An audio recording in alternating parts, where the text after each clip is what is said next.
Yesterday, Professor Christy van der Westhuizen opened the series with a very stimulating lecture by inviting us to think critically about the globalization of the Afrikaner.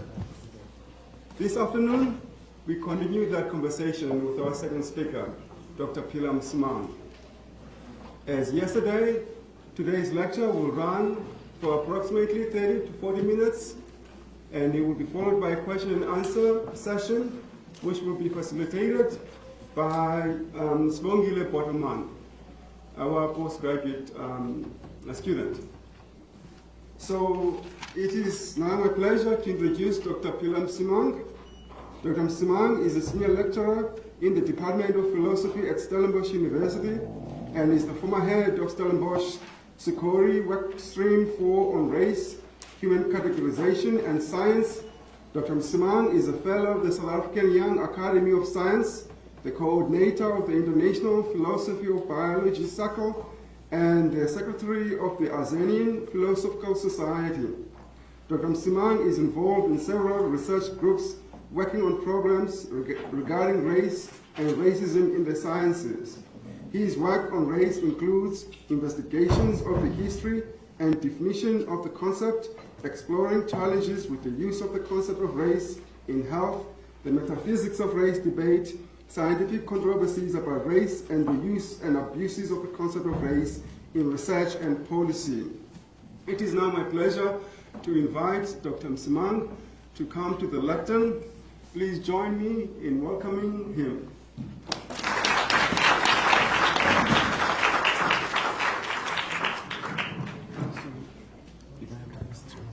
Okay. In little pockets.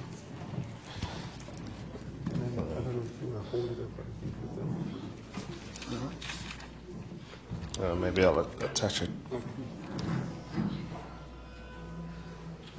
Thank you so much for that lovely introduction.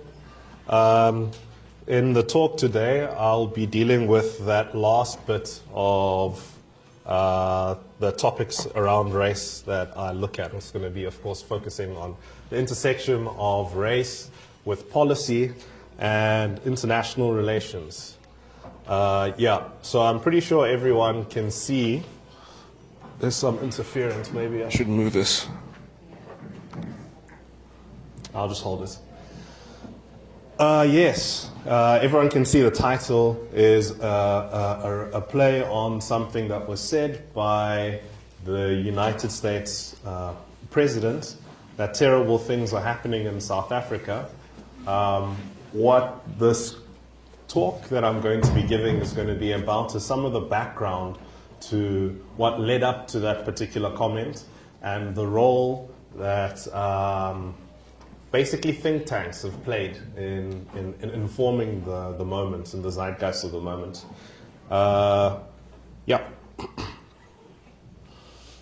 So what I really want to focus on is the unseen role of a particular think tank. Well, people know about this think tank and sometimes they do appear in the media, but I don't think it's appreciated how much it is that they have in terms of the influence of South Africa, US relations, at least in terms of the talking points and in terms of the narratives about the country that we are hearing these days from the Trump administration and other significant political actors from the US.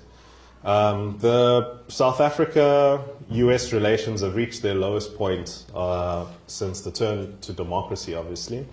And what I want to stress here is how our attention is mostly focused on certain groups that have popularized negative narratives that are damaging, false, or otherwise misleading.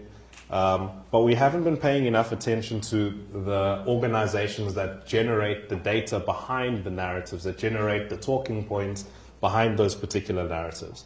And the focus, my focus here in this talk, is specifically on the understanding of the issues of racism and policy as they manifest in South Africa and how these have been exported to the United States. And the think tank of focus that I'm going to be speaking about and looking at here is the South African Institute of Race Relations. and how they've contributed to the narrative of minority persecution in South Africa. So that's what this is all going to be about. So yeah, you might want to know, what is the South African Institute of Race Relations? Well, it is one of the oldest think tanks in South Africa. It was established in 1929, and it's been involved in collecting data, hosting talks, and being part of numerous debates about policy and the government's policy of the day, and liberal responses to those policies from its inception throughout apartheid to the present day. They continue to play this role publicly on some issues and more surreptitiously on other matters of national interest. So they're mostly about promoting what they say is liberty, free market economics, and they're pretty vocal and public about promoting these principles and influencing the policy direction of South Africa. But they don't publicize so much how they use their more informal and some of their international networks of power to try to bend the political order of South Africa more towards their kinds of policy positions, more towards the kind of views that they favor.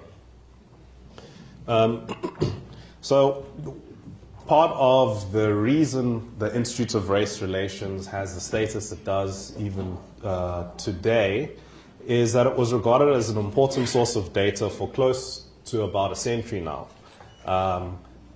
They've had this mission of collecting data and publicizing or publishing information about what they were calling race relations since late colonialism in South Africa. In 1933 forward, they had the publication called the Race Relations Journal.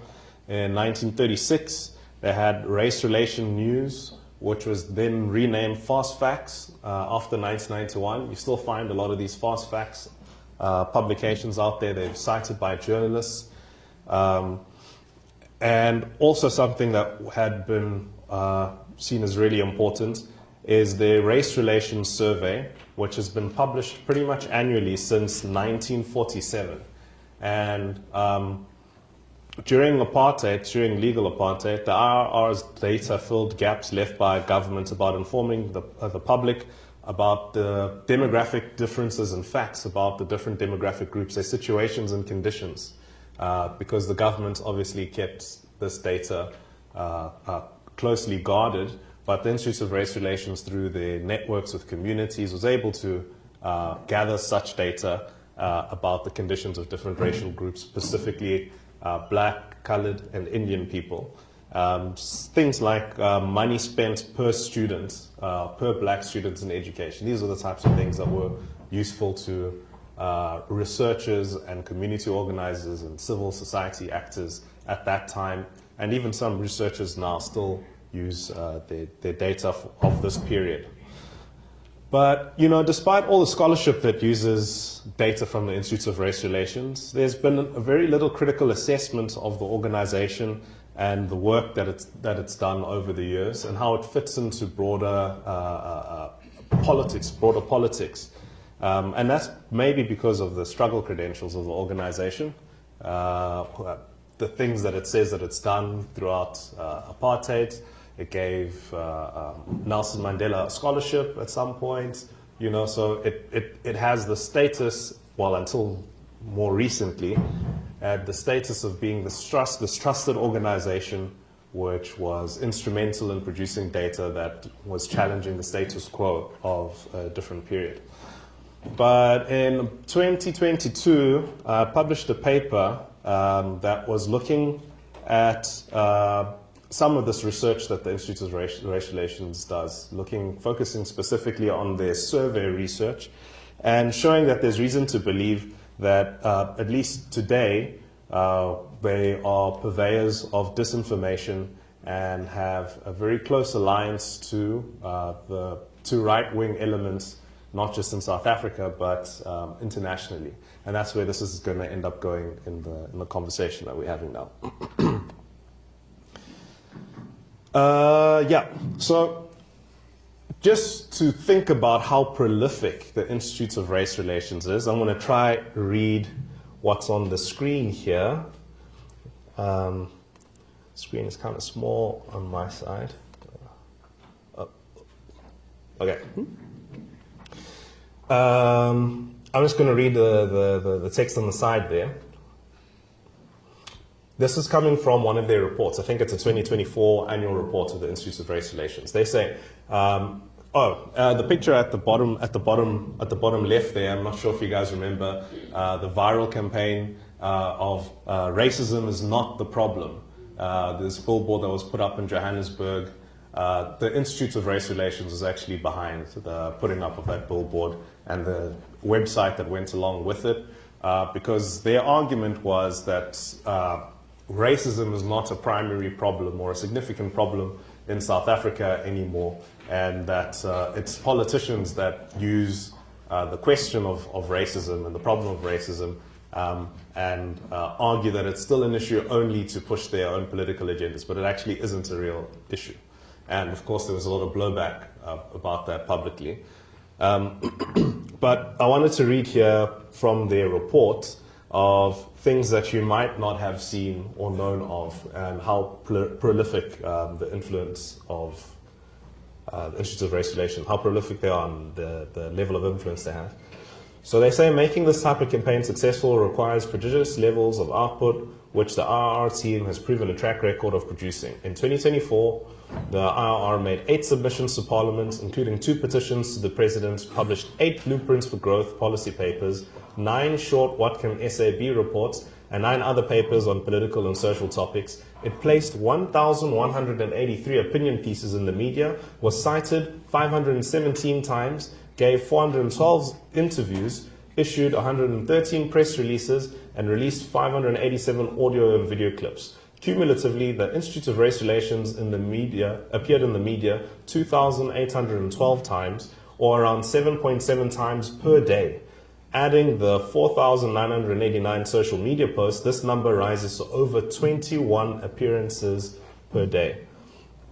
And it goes on about other engagements which they have with state actors, like the Center for Risk Analysis, which is an organization related to the Institute of Race Relations. They say, over and above these, the Center for Risk Analysis delivered 91 briefings to clients, published 34 papers and reports, answered 186 client queries, issued 50 risk alerts, 15 client notes, appeared 59 times on radio shows or podcasts, 41 times on television, etc., etc. There's a point where I wanted to get to where they were, oh yes, right there at the end.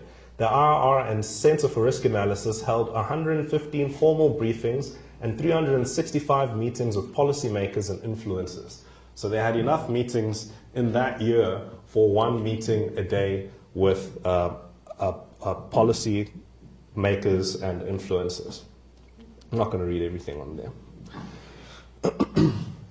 So part of the front-facing campaign, so that's a lot of the work that's going to be happening behind the scenes, the meetings, the speaking with influencers, speaking with government representatives.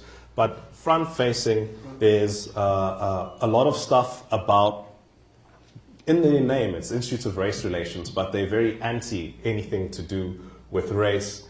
And in fact, one of their foremost campaigns, well, series of campaigns, is about ending what they are calling racial conscription.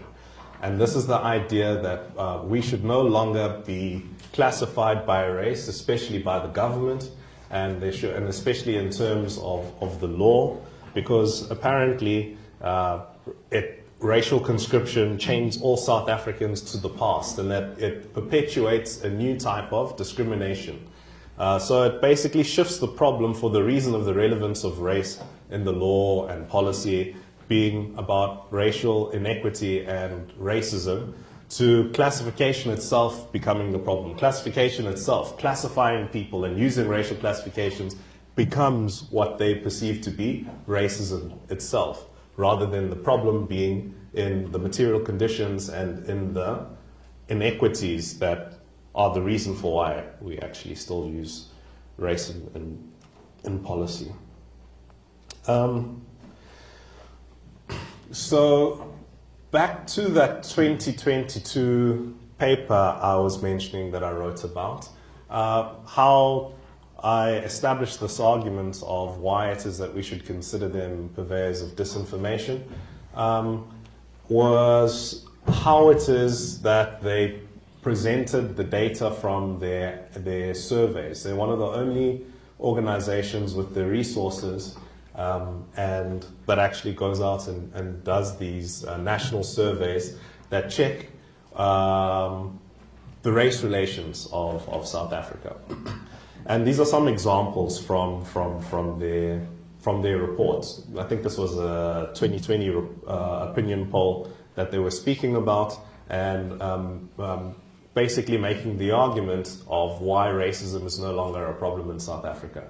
In the first table up there at the top, one of the questions that they asked is, what is the most serious unresolved problem in South Africa since 1994? And over there you see a list of the things that people mentioned, of the things that people reported. And right at the top you see unemployment, crime and safety and corruption are the top three, with about half of the population saying unemployment is the most serious problem, about 22% saying crime and safety, about 18% saying that it's corruption. Now, in their write-up of what this data is supposedly means, is when you look down at the bottom there, close to the bottom, you see that the most serious problem, land reform, only 4% of people think that it's the most serious problem. Only 3.5% think it's inequality, only 3.3% think it's racism or discrimination. Can I ask you, what is your favorite ice cream? Yes, you like chocolate ice cream. So that means you don't like vanilla ice cream. No, it doesn't mean that. Do you like vanilla ice cream? Okay. So, in the way in which they interpret this data, what they say is because people have mentioned unemployment as the most serious problem, racism and discrimination are not themselves serious problems. This is the argument that they end up putting forward. But you can see that there's an error of reasoning there. That just because someone mentions something as the most serious problem, it doesn't tell you anything about what other things they may consider or may not consider to be serious problems.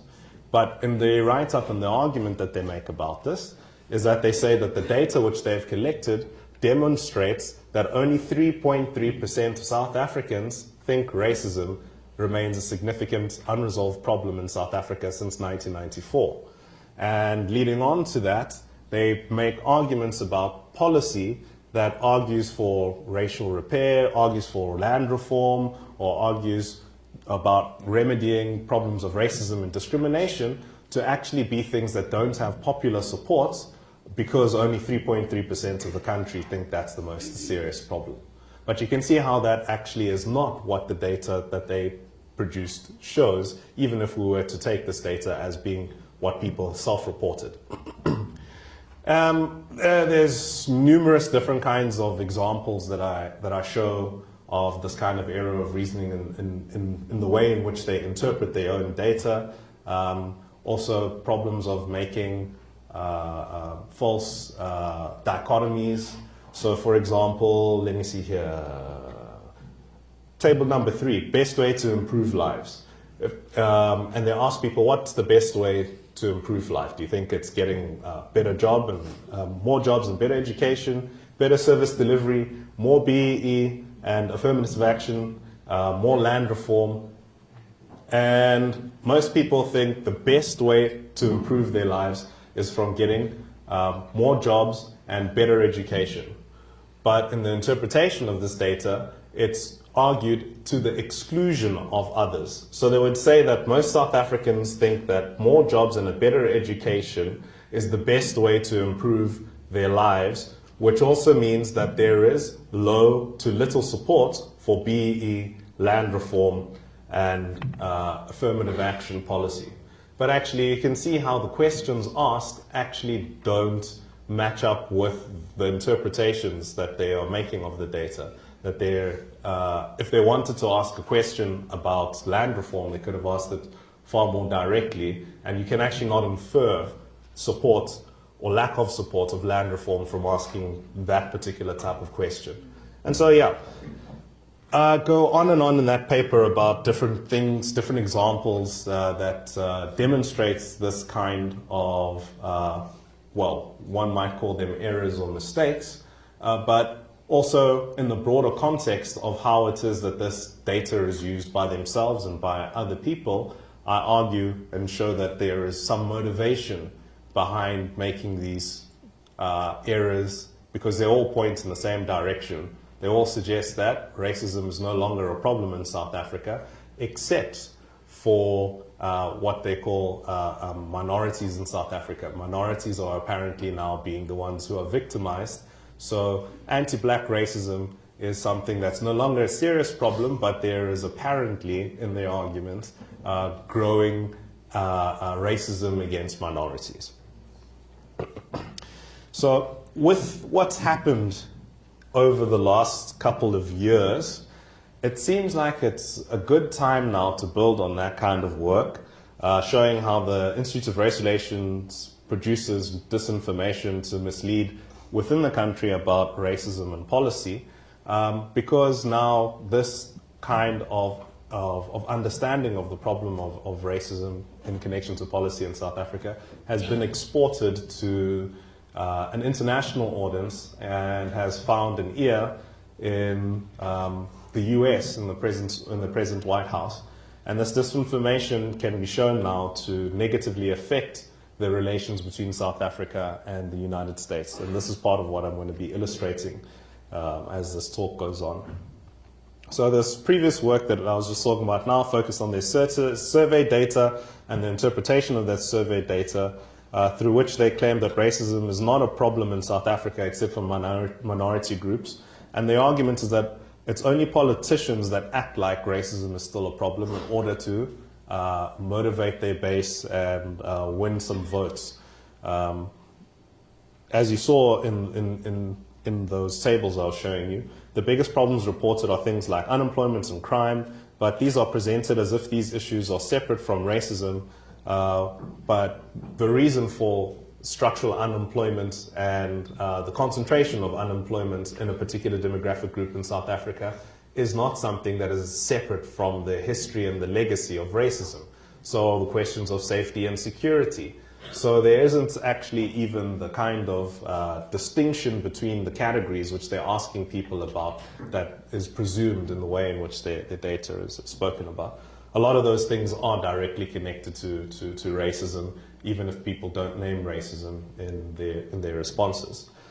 They present findings that people's belief that the best way to improve their lives are jobs, and the use of this belief in the best way to claim, they exclude other ways to improve lives. So if you think jobs are the best way to improve lives, we exclude land reform, we exclude whatever other ways people could possibly also be arguing are ways to improve their lives. So I'm arguing that new work should lead from the warning that Institutes of Race Relations disinformation presents a danger to deliberative democracy, to a demonstration of how the Institute of Race Relations has been doing just that. And the role of the Institute of Race Relations and the diplomatic troubles that we are in at the moment with the US provide this kind of demonstration of the danger that I was talking about in action. This is not an argument for single causes, but rather about illustrating an overlooked contributor to the situation that we are presently in right now. Of course, in every political development, there are a variety of different influences and more than one cause of what's happening. But pointing to the complicity of various institutions is not the same thing as saying that they are wholly to blame or the only ones responsible. And in our case, we do know that a lot of the problems we are facing are afforded by the fact that we have a relatively weak and rudderless political leadership. the question that I want us to interrogate is, why are certain organizations and people facing the heat for spreading disinformation, while the folks who produce the narratives and the data backing those particular narratives are not being held to account for their role in this? I don't know where to start this timeline for the influence. So I just started in 2015 when the then Institute of Race Relations CEO went to the US to give a talk to the Heritage Foundation. I'm sure maybe most of you guys know what the Heritage Foundation is by now.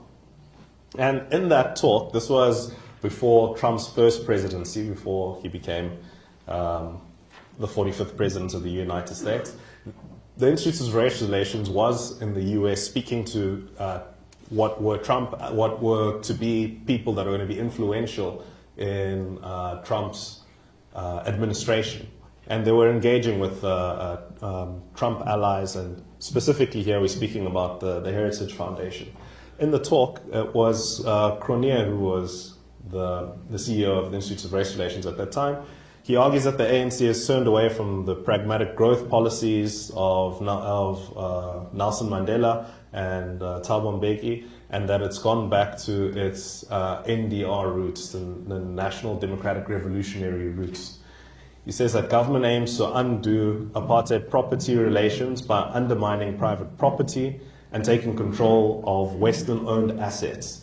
He argues in his talk there that South Africa is hostile towards the West, moving to align with non-West and Eastern blocs, and also says that the ANC government is being hijacked or is hijacked by communists from the South African Communist Party who want to implement the National Democratic Revolution, which would make us a socialist society and then fully communist society. Wouldn't that be fun? A couple years after that, this is something that was more widely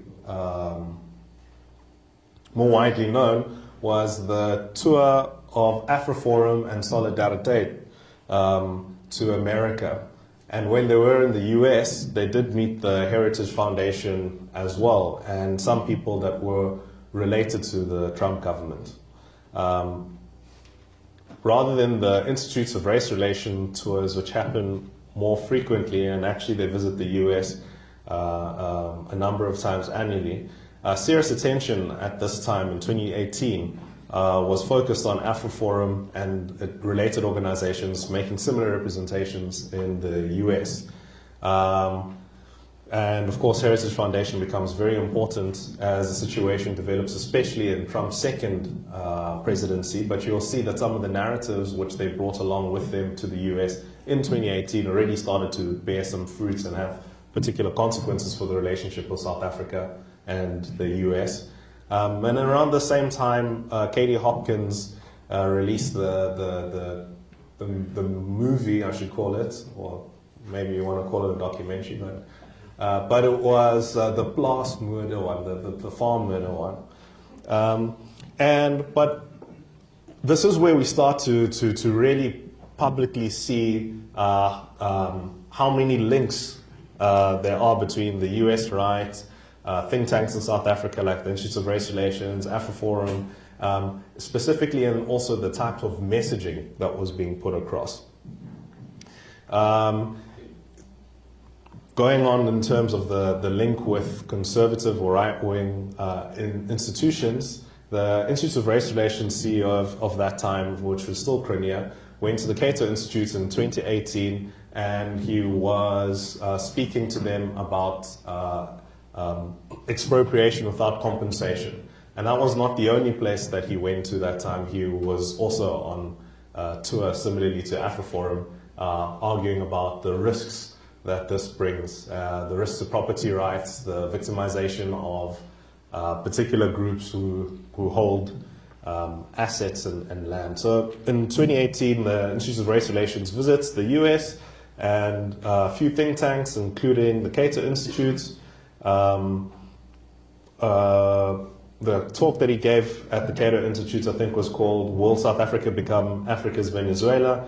And this was reported by the Institutes of Race Relations themselves as one of many engagements on Cronier's itinerary in the US aimed at building international support for protecting and extending property rights to all South Africans. Engagements reportedly focused on the risk of expropriation, as I explained, for property rights, and how it was linked to supposedly left-wing ideologies, and it not being the right way to address the injustices of the past. And supposedly the solution that they were giving is supposedly the free markets can remedy the situation somehow, and that going on this race-based way is going in the wrong direction. So here, I don't think I have too much time left, so I'm going to kind of get to the point to this. So months after the Institute of Race Relations visited the US, Trump tweets that he's opening an investigation into farm seizures by governments against white farmers. And some journalists did make the link of, hey, this was soon after you went to the United States. What about that? You know, do you not see? How do you view the fact that you went and you're speaking to people in the US, and now this is something that follows? And I'll just read here from the interview between Cronier and a journalist. The journalist asks, "You recently went to the US to present the IR's research about the risks of expropriation without compensation. Would you say that the US media coverage and Trump's subsequent tweet have been a result of your and others like AfriForum's campaigns?" Cronier responds and says, "I would not say it's the result of campaigns against land expropriation without compensation, but rather it's the making of government's own populist pronouncements about land expropriation." They go on to ask him again, "You presented research at the Cato Institute while in the US. Their expert was quoted on a Fox News show, and that seemingly prompted Trump's tweet.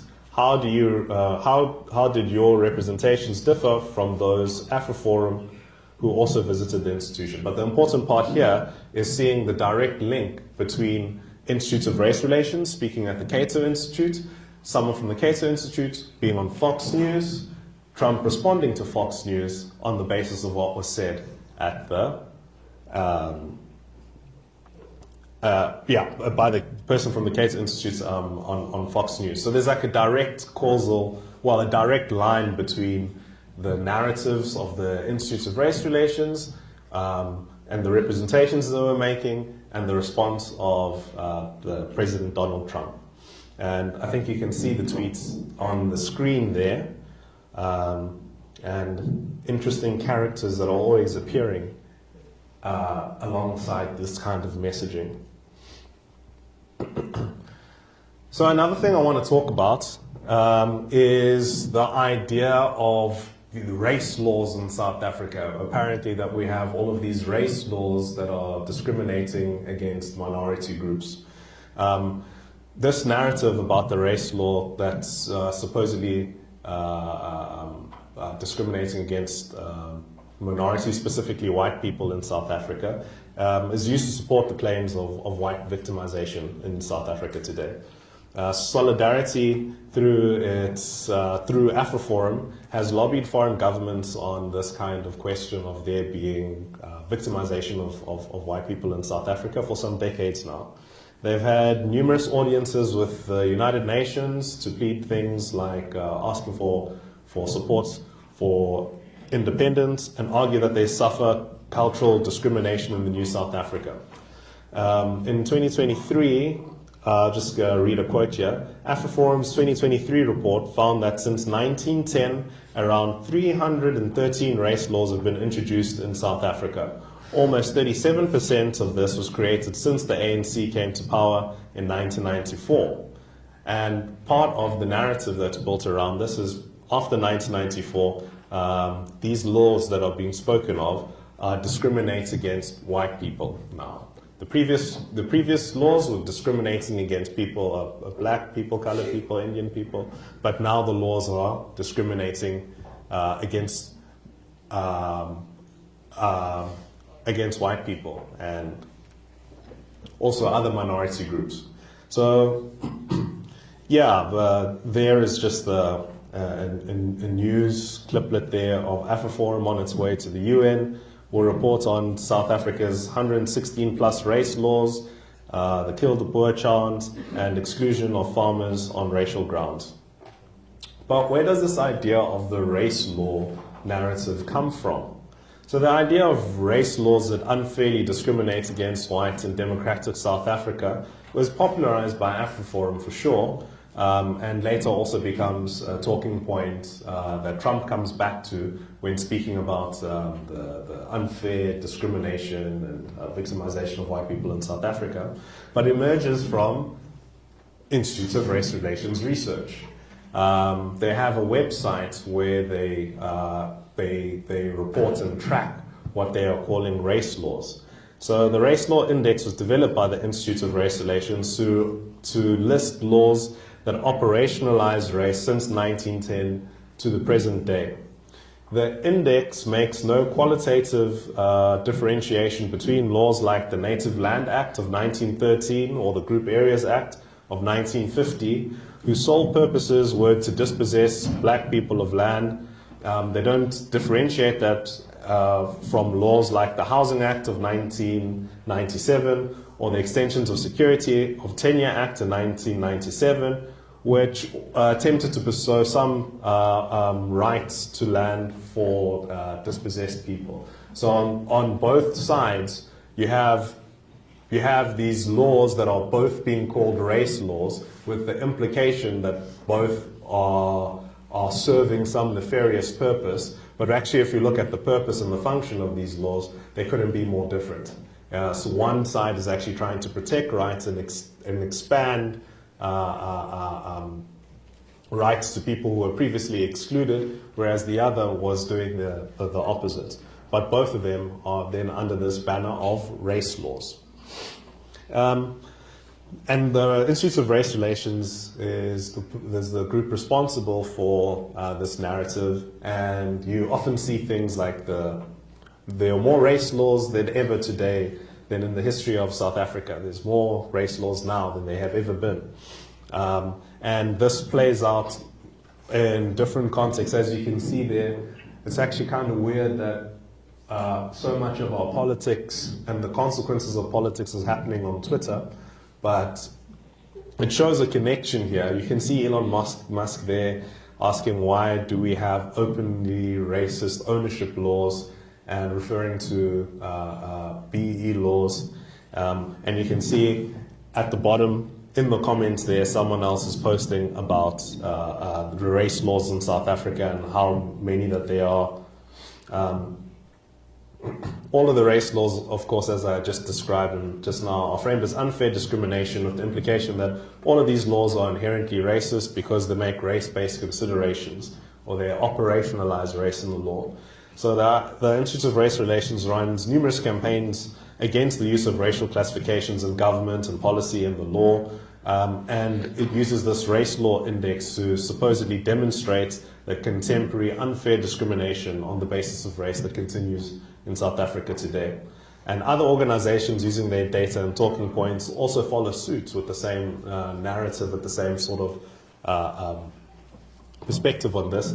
And here is a quotation right here. Racial discrimination by the government was wrong in the past, and it's wrong in the present. And that's by Ernest van Zyl, who's the head of public relations at AfriForum. He said that in a speech. Just going back to the timeline a bit to show how these things have had direct consequences for South Africa-US relations. Leading up to the executive order addressing the egregious actions of the Republic of South Africa, which was signed on the 7th of February, things started on social media. Donald Trump posted on Truth Social that South Africa is confiscating land and treating certain classes of people very, very badly. And I'm just going to read a little small section here of what ended up being in the text of that executive order. It says, in shocking disregard of its citizens' rights, the Republic of South Africa recently enacted the Expropriation Act of 2024 to enable the government of South Africa to seize ethnic minority Afrikaners' agricultural property without compensation. This act follows countless government policies designed to dismantle equal opportunity in employment, education, and business, and hateful rhetoric and government actions fueling disproportionate violence against racially disfavored landowners. In addition, South Africa has taken an aggressive position towards the United States and its allies, including accusing Israel and not Hamas of genocide in the International Court of Justice and reinvigorating its relations with Iran to develop commercial, military, and nuclear arrangements. So you can see a number of different justifications being put forward there. Yeah, so this ends up, section 4 here is where things develop and lead to when this same executive order, where on top of saying that South Africa will no longer receive financial assistance, there is this idea posed, or it's proposed that there be a refugee resettlement of these groups that are being affected by the supposed discrimination. And so the Secretary of State and the Secretary of Homeland Security are told that they shall take appropriate steps consistent with the law to prioritize humanitarian relief, including admission and resettlement through the United States Refugee Program for Afrikaners in South Africa or the victims of unjust racial discrimination. I'm nearing the end, I promise. Just 2 minutes. So Elon Musk, at a point in time, retweets this data that's created by the Institute of Race Relations, but here actually it's the Free Market Foundation of South Africa that had made this tweet, and then Elon Musk retweets it. Trump gives an interview soon after saying terrible things are happening in South Africa, and later refers to the Institute of Race Relations talking points on like race laws and discrimination against white people and Afrikaans people in particular in the law. And he threatens that action will come. And then the following month, the Asylum for Farmers and Refugees in Crisis and Necessary Immigration Resettlement Act, shortened to Afrikaner Act, is passed. The Afrikaner Act that was introduced on 2 April in 2025 states that the Secretary of State, in consultation with the Secretary of Homeland Security, shall designate as priority 2 refugees of special humanitarian concern the following categories of aliens: residents of South Africa or members of the Caucasian minority group and have suffered persecution or have a well-founded fear of persecution on account of their race, ethnicity, and ancestry. And remember, at this very same time, refugee program was closed to people of other nationalities from across the world, from war-torn areas, and it was white South African Afrikaners that ended up being prioritized off the basis of, and part of the justification that was used was the fact that we have these laws that show that we discriminate. Just going to skip.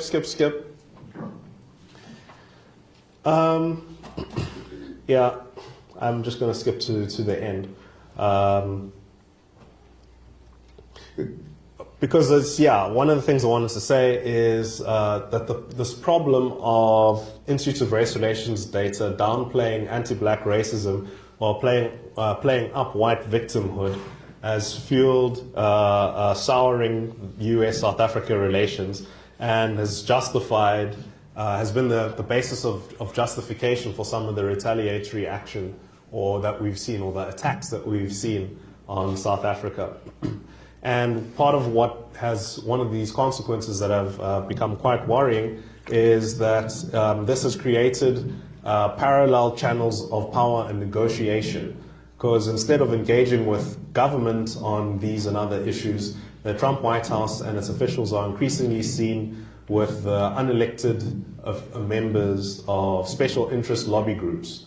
And there's a question here of what do these parallel channels of power mean for South African sovereignty, for the operation of the state. And just one final thought is one of the central goals of lobbying and this present lobbying that we are seeing is to transform our understanding of reality, our understanding of racism and its material manifestations, to disrupt organizing around racial problems in South Africa and limit what interventions are within the bounds of possibility given this new framing of the problem. So think tanks like the Institute of Race Relations, AfriForum, they now hold an outsized influence on our foreign relations, and they're actively shifting foreign government relations towards South Africa to pressure government to make the kinds of changes that they would like to see. So that kind of subverts the democratic process. And this is obviously anti-democratic, but it's also quite interesting to note how it depends on white supremacist networks which support the cause of crushing anti-racism and progressive politics and policy in different places in the world. We can see it directly in how things are unfolding in South Africa itself. And the absence of critical academics in directing programs of collecting, analyzing, and disseminating evidence about our predicaments in South Africa has allowed for the building of these new realities, which give further distance to the possibility of, in the future, us having an egalitarian South Africa. Yeah, that's where I'll end it. Thanks.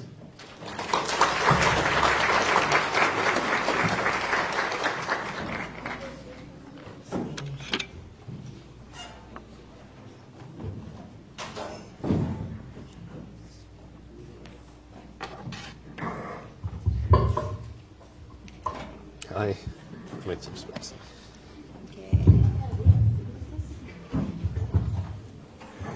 Thank you for the. Does this work? Every minute or at a time? Yeah. Two. Okay. Yeah. Thank you very much for that presentation, Dr. Msimang. I think a lot of people probably found it really enlightening. I, for one, didn't really know much about the South African Institute for Race Relations, and I'm sure other people have learned a lot as well. So I will now be opening the floor for questions. We're taking 2 questions at a time because of time. So does anyone have any questions? Okay, 1. Oh, okay, 2. Thank you very much. Thank you, Dr. Msimang. Thank you for bringing it to us. Really, the writing is on the wall. Dr. Msimang, a journalist in 1954 writes a book, How to Lie with Statistics. Yes. Darrell Huff, in 1954. And it's important to go back to history and interrogate the content in history. You're bringing it back to us. The misuse of statistics by IRF, like IRF, the interpretation of the stats creates these incorrect conclusions. And now I'm saying to myself, no wonder that's what the problem that we're having right now. Incitements, in whatever forms that you want to.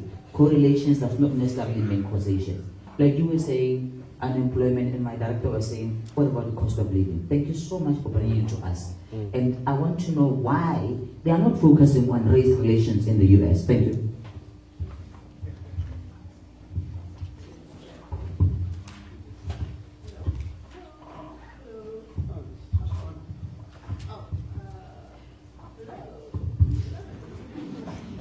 Hello. Sorry, thank you. Thank you so much for that session. It was really, really informative. I just wanted to go back to how you asserted that it doesn't make any sense why nobody actually is creating accountability to where this data is coming from. Like, we're just hearing this narrative that's being displayed all over Twitter and of word of mouth of like, oh, there is a genocide happening in South Africa, race relations are targeting minority Afrikaners and this creation of victimhood. And it just made me think about knowledge production in itself and just the origins of knowledge, Western knowledge production, and how it does skew narratives for their own favors. But just, I guess I have a really big question over here. How do we then go about auditing think tanks, but even knowledge production, journal articles as well, to not miscue what is actually happening on the ground? Okay, maybe I'll start with those two questions. The one was about why don't they focus on race relations in the US? I think because their focus is specifically on South Africa, like as the full name says, South African Institute of Race Relations. Yeah, but I wouldn't speculate further than to say maybe because, their focus is South Africa. One part of what was being said, I think one of the things I wanted to point out is that a lot of these organizations don't claim that there is a white genocide.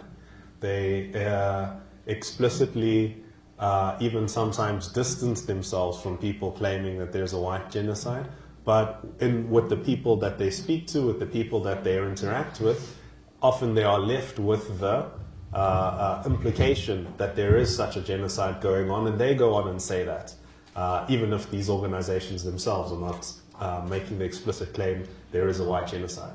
Some of them do, some of them don't, but for the more careful organizations, they don't mention, they don't say that there's a white genocide. They might say that they are racially motivated killings. They might say that farm murders are political. They might say, and then if people with whom that they're speaking to go on to then say that there is a systematic slaughter and genocide happening against, it still operates towards similar sorts of directions. But to answer your question directly about what it is that we should do, it's a difficult question because what can we do that's effective but that also doesn't create other more serious problems down the line in terms of how it is that you engage with think tanks, civil society organizations. I think the main thing that we can do, the most obvious first thing to do, is to engage with the arguments, the data that they're putting forward, and be involved in the conversation. And first off, pointing out when things are misleading or false or just purely propaganda that doesn't have a basis in reality. I think that is probably one of the safest and most sustainable ways to make an intervention.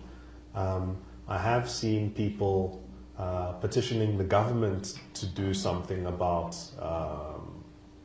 think tanks, but that leads to a different kind of territory that I think could also be problematic in its own way. So yeah, there are some practical things that we could do, but some I would be more cautious of. But the one that I do say, we should just all be involved in this conversation first off and debunk any false ideas, and maybe also starting to organize around these kinds of issues, and create a different kind of a pressure group for progressive policies, rather than having the space filled and proliferating with these misleading and misguided ideas. So yeah, I think we should be really engaged in the fight of ideas here, and in organization and organizing. Could I ask something quickly? Yeah, so Philemon, could you help us sort of theorize this institution, right? I mean, originally when it's established, like in early 1920s, it's a different kind of an animal. I mean, it's a space for black elites, right, from the ANC and black leaders to meet white liberals, and it's owned by white liberals. And this philosophy is non-racialism, and in fact, it really propagates that that idea, and is really allergic to race discourse and race categorizations and things like this. So for me, this institution hasn't really changed. Like philosophically, it has been very consistent.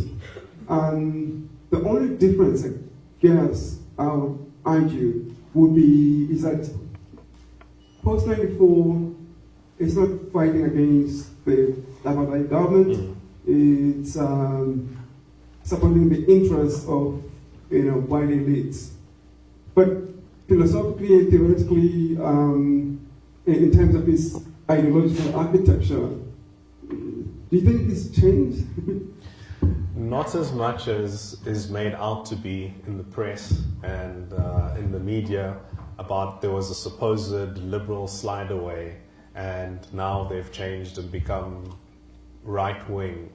I think there is a process of distancing how far they have gone in the direction which they were already going previously. They are about free markets now, they were about free markets then. They were about liberalizing labor before, they are about liberalizing labor now. So there are lots of continuities, but there are some things that are unique to the particular term now, and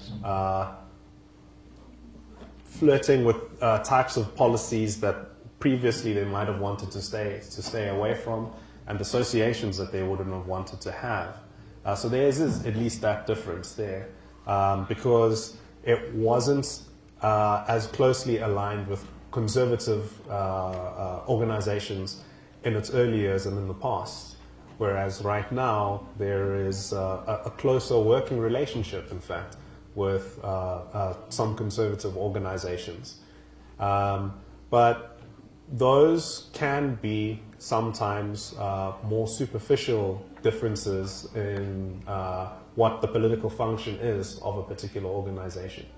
And I think sometimes when we speak about being anti-apartheid, we need to really interrogate that a little bit deeper of like, what do you mean? Because a lot of the time, you'll say, oh, Helen Suzman was anti-apartheid because she was arguing for qualified franchise. So, a lot of these organizations of that period, the bar is very, very, very low to be against apartheid. But are you against racism? Are you against white domination? Are you against white supremacy? Are you for an egalitarian society and community? All of that is not answered by simply saying, anti-apartheid. But to be anti-apartheid gives you these struggle credentials, right? Which then insulate people from that deeper critique of actually what has been your function this last 100 years. Because of time, I think maybe I'll take 2 more questions from the floor. So we have that. Okay, I'll start. My question sort of is related to Proc's question as well. That they do come from the joint councils, right? And they were allergic to, which you also showed in your presentation, any sort of discourse on race. I don't know, there's no black people, there's no white people, there's no purple people. Just all people. There's just humans, right? Yeah. But it is interesting that there has been a shift. There's been continuities, like you and Prof were saying, but there has been a shift in this very strong association of Afrikaners is sort of new. And my question is why? Because it breaks away some of their credibility that they might have had, but I won't say uncritical, but unsuspecting or less skeptical people would have still been able to accept them.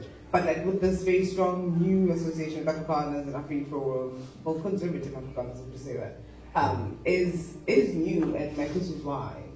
Why would they want to break away some of the credibility they had? Thank you. Sanbala. Yeah, Manjani. Yeah, please. Ngapi. Thank you very much for your lecture.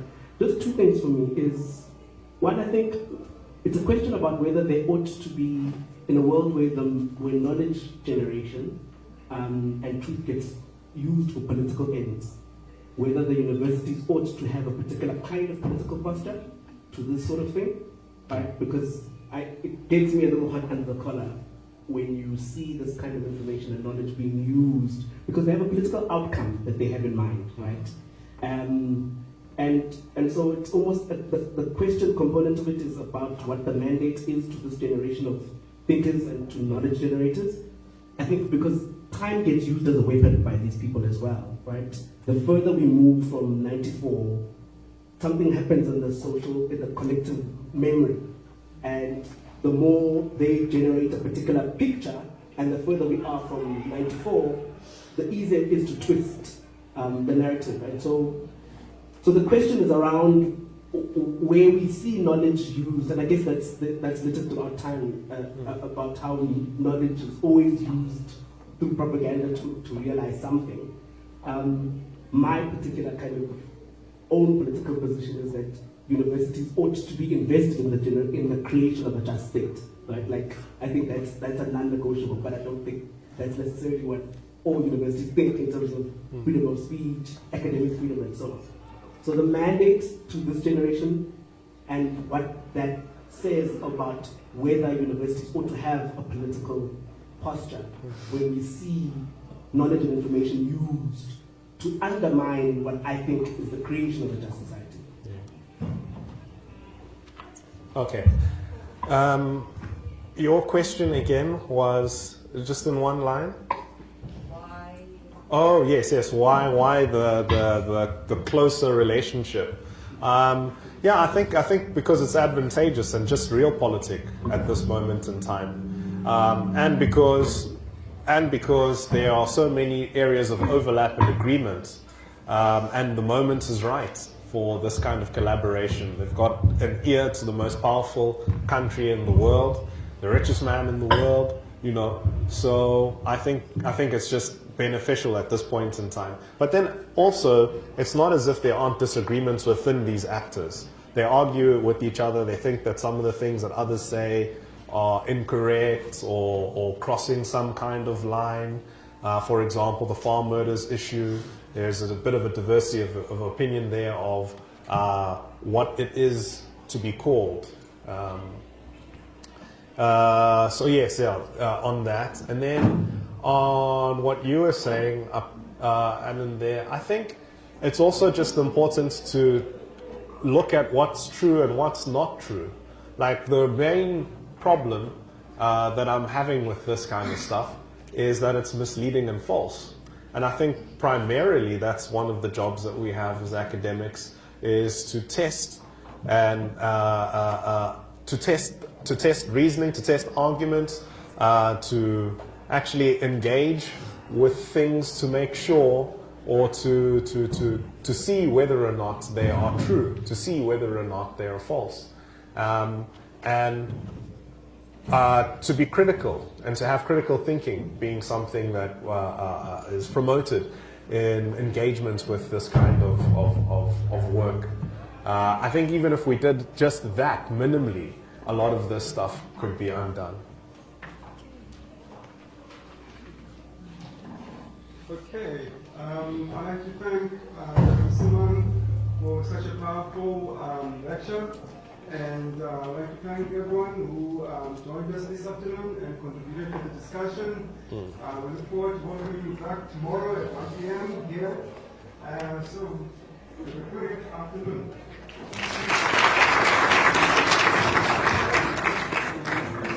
Just gonna take pictures.